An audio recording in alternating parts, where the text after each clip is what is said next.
मैं अजय सर आप सभी विद्यार्थियों को समझ फिर से एमबीबीआई क्वेश्चन लेकर के उपस्थित हूं। आज हम लोग एक बहुत ही महत्वपूर्ण प्रश्नों की चर्चा करेंगे जो बहुत ही इंपॉर्टेंट है, जो सभी तरह के एग्जाम में पूछे जाते हैं, चाहे बोर्ड का एग्जाम हो, चाहे NTPC, Bihar police, SSC GD या ग्रुप डी का एग्जाम हो या एमटीएस का एग्जाम हो, इन सभी परीक्षाओं में यह प्रश्न पूछे जाते हैं। तो आप सभी विद्यार्थी इस वीडियो को बिना स्किप किए देखने का प्रयास कीजिएगा, क्योंकि यह वीडियो बहुत इंपॉर्टेंट होने वाला है, बहुत ही महत्वपूर्ण होने वाला है आप सभी विद्यार्थियों के लिए। तो आज हम लोग समझेंगे कुछ प्रमुख मिश्र धातुओं के बारे में और उनके उपयोग के बारे में, जो बहुत ही इंपॉर्टेंट है, जो सभी परीक्षाओं में पूछा जाता है, चाहे वो बोर्ड का एग्जाम हो, चाहे वो NTPC, group D, SSC GD, Bihar police, इन सभी के एग्जाम में ये प्रश्न पूछे जाते हैं। तो आज का सबसे पहला प्रश्न आपके स्क्रीन पर ये रहा। तो आज का सबसे पहला प्रश्न है कि इस्पात किन किन मिश्र धातु है। आपके एग्जाम में प्रश्न पूछा जाएगा कि इस्पात किन मिश्र धातु है, तो आप बताइएगा लोहा और कार्बन का मिश्र धातु है। यानी इस्पात लोहा और कार्बन के संयोग से मिलकर के बनता है, जो एक मिश्र धातु है। याद रखिएगा, यह जो है बहुत ही कठोर होता है और बहुत ही स्ट्रॉन्ग होता है, बहुत ही मजबूत होता है। इसका उपयोग जो है रेल लाइन, पुल और जहाजों को निर्माण में किया जाता है। तो बहुत उपयोगी प्रश्न है, जो आपके एग्जाम में कई बार पूछा गया प्रश्न है, चाहे वो बोर्ड का एग्जाम हो, चाहे NTPC, group D, SSC GD या बिहार पुलिस, या इन सभी तरह के एग्जामों में यह प्रश्न पूछे जाते हैं। तो आप जरूर इस पूरे वीडियो को बिना स्किप किए देखने का प्रयास कीजिए। चलिए बढ़ते हैं दूसरे नंबर प्रश्न की ओर। तो आज का दूसरा नंबर प्रश्न आपका स्क्रीन पर ये रहा। तो आज का दूसरा नंबर प्रश्न है कि स्टेनलेस स्टील किनका मिश्र धातु है। आपको बताना है कि स्टेनलेस स्टील किन किन तत्वों का मिश्र धातु है। तो याद रखिएगा, लोहा, निकेल, क्रोमियम और कार्बन, इन तत्वों से मिलकर के स्टेनलेस स्टील का निर्माण होता है। एग्जाम में प्रश्न पूछा जाएगा कि स्टेनलेस स्टील किनका मिश्र धातु है, किन तत्वों का मिश्र धातु है। तो आप बताइएगा लोहा, निकेल, क्रोमियम और कार्बन का मिश्र धातु है। इसका उपयोग जो है मोटर एवं साइकिल के पार्ट्स बनाने में किया जाता है, रसोई घर के बर्तन बनाने में किए जाते हैं, चाकू, छुरी और ब्लेड, साथ ही साथ कैंची के निर्माण में भी इसका उपयोग किया जाता है। तो आपके एग्जाम में इसका उपयोग भी पूछता है, तो आप इसको बताइएगा, ठीक है। तो चलिए बढ़ते हैं तीसरे नंबर प्रश्न की ओर। तो आज का तीसरा नंबर प्रश्न आपका स्क्रीन पर ये रहा। तो आज का तीसरा नंबर प्रश्न है पित्तल। पित्तल किनका मिश्र धातु है। आपको बताना है कि पित्तल किन किन तत्वों का मिश्र धातु है। तो याद रखिएगा, तांबा और जस्ता, ठीक है।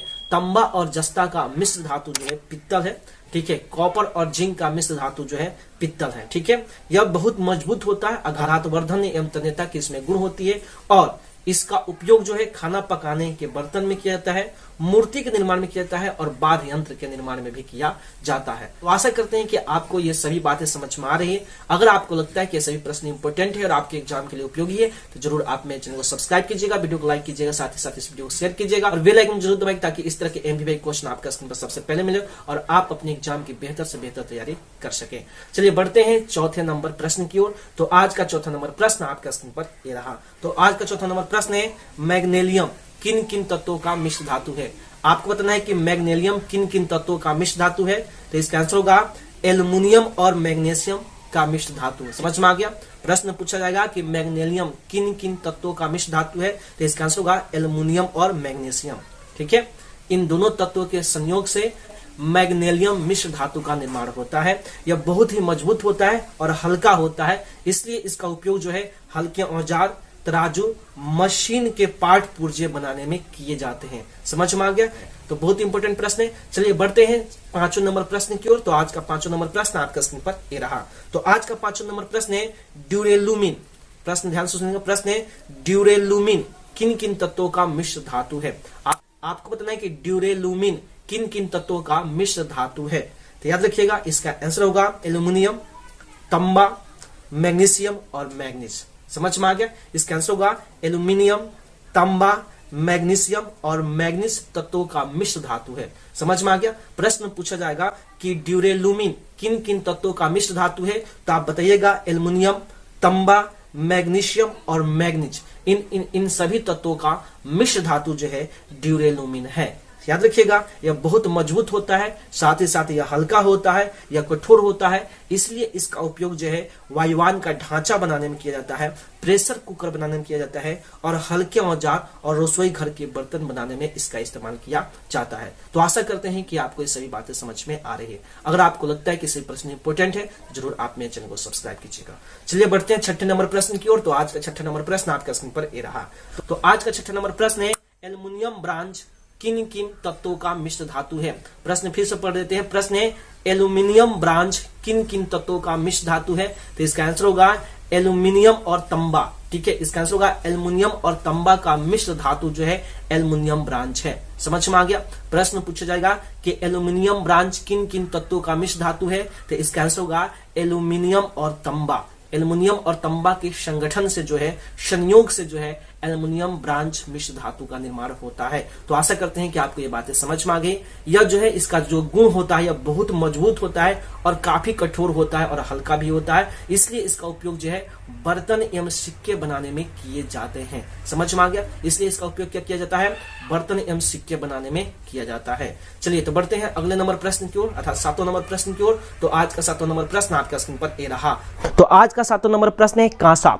बहुत ही इंपॉर्टेंट प्रश्न है। प्रश्न है कि कांसा किन किन तत्वों का संगठन है। आपके एग्जाम में प्रश्न पूछा जाएगा कि कांसा किन किन तत्वों से मिलकर के बना है, या प्रश्न ऐसे पूछा जाएगा कि कांसा किन किन तत्वों का मिश्र धातु है। तो आप बताइएगा तांबा और टीन। बहुत महत्वपूर्ण प्रश्न है, कई बार एग्जाम में पूछा गया है। यह बिहार बोर्ड के एग्जाम में पूछा गया, सीबीएसई बोर्ड के एग्जाम में पूछा गया, साथ ही साथ NTPC, group D, SSC GD या एमटीएस के एग्जाम में भी ये सब प्रश्न पूछे जाते हैं। बिहार पुलिस के एग्जाम में भी ये प्रश्न पूछा जाता है। तो बहुत ही इंपॉर्टेंट है, जरूर आप इसको याद करके जाएंगे। प्रश्न है कांसा। कांसा किन किन तत्वों का मिश्र धातु है। तो याद रखिएगा तांबा और टीन। तांबा और टीन का मिश्र धातु क्या है, कांसा है। समझ में आ गया। प्रश्न क्या है, कांसा किन किन तत्वों का मिश्र धातु है। तो आप बताइएगा तांबा और टीन का। ठीक है, यह बहुत मजबूत होता है, यह कठोर होता है। ठीक है, इसलिए इसका जो उपयोग जो है बर्तन बनाने में, सिक्का और मूर्ति बनाने में किया जाता है। तो आशा करते हैं कि आपको ये बातें समझ में आ गई। चलिए बढ़ते हैं 8वें नंबर प्रश्न की ओर। तो आज का 8वां नंबर प्रश्न आपका स्क्रीन पर ये रहा। तो आज का 8वां नंबर प्रश्न है कि जर्मन सिल्वर किन किन तत्वों का मिश्र धातु है। आपको बताना है कि जर्मन सिल्वर किन किन तत्वों का मिश्र धातु है। तो याद रखिएगा इसका आंसर होगा तांबा, निकेल और जिंक। बहुत ही इंपॉर्टेंट प्रश्न है। इसका आंसर क्या होगा, तांबा, निकेल और जिंक। तांबा, निकेल और जिंक इन तत्वों के संयोग से, संगठन से जो है जर्मन सिल्वर का निर्माण होता है। तो आपके एग्जाम में प्रश्न पूछा जाएगा कि जर्मन सिल्वर किन किन तत्वों का मिश्र धातु है। तो आप बताइएगा तांबा, निकेल और जिंक का। यह जो है बहुत मजबूत होता है, बहुत कठोर होता है। ठीक है, यह चांदी की तरह चमकीला भी होता है। इसलिए इसका उपयोग जो है बर्तन, सिक्का और आभूषण, हीटर के रूप में किया जाता है। तो इस चीज को भी याद रखिएगा। इसका उपयोग जो है बर्तन बनाने में, सिक्का बनाने में और आभूषण, हीटर के निर्माण में भी किया जाता है। तो आशा करते हैं कि आपको ये बातें समझ में आ गई। चलिए बढ़ते हैं आज के सबसे अंतिम प्रश्न, अर्थात 9वां नंबर प्रश्न आपका स्क्रीन पर ये रहा। तो आज का 9वां नंबर प्रश्न है शोल्डर टांका। प्रश्न सुनेंगे ध्यान से। प्रश्न है शोल्डर टांका का निर्माण किन किन तत्वों के संयोग से होता है। आपको बताना है कि शोल्डर टांका जो मिश्र धातु है वह किन किन तत्वों के मिलने से बनता है। तो आप बताइएगा लेड और टिन, यानी लेड और टिन के मिश्र धातु से जो है शोल्डर टांका का निर्माण होता है। समझ में आ गया। प्रश्न फिर से बोल देते हैं। प्रश्न है शोल्डर टांका जो मिश्र धातु है, शोल्डर टांका जो मिश्र धातु है वह किन किन तत्वों के संयोग से बनता है। तो याद रखिएगा लेड और टिन। लेड का मतलब होता है शीशा, इसका संकेत होता है पीबी। समझ में आ गया। तो लेड, पीबी और टिन, एसएन, लेड और टिन के निर्माण से जो है शोल्डर टांका का निर्माण होता है। यह इसका गलनांक बहुत कम होता है, इसलिए इसका उपयोग जो है बर्तन के जो जोड़ होते हैं उसको टांका लगाने में किया जाता है। जो बर्तन के जो बीच का जो ज्वाइंट होता है उसको टांका लगाने में इसका इस्तेमाल किया जाता है। तो आशा करते हैं कि आपको ये 9 प्रश्न समझ में आए, आपको ये मिश्र धातु समझ में आएगा है। अगर आपको लगता है कि ये सभी प्रश्न इंपॉर्टेंट है और आपके एग्जाम के लिए उपयोगी है तो जरूर आप मेरे चैनल को सब्सक्राइब कीजिएगा, वीडियो को लाइक कीजिएगा, साथ ही साथ इस वीडियो को शेयर कीजिएगा और बेल आइकन को जरूर दबाइएगा ताकि इस तरह के MVVI क्वेश्चन आपका स्क्रीन पर सबसे पहले मिले और आप अपने एग्जाम की बेहतर से बेहतर तैयारी कर सकें। इसके साथ बिहार बोर्ड के जितने भी विद्यार्थी हैं, साथ ही साथ इस देश के जितने भी युवा हैं जो किसी भी कॉम्पिटिटिव एग्जाम की तैयारी करते हैं, उन सभी मित्रों को, सभी दोस्तों को मेरी तरफ से बेस्ट ऑफ लक। जय हिंद, जय भारत।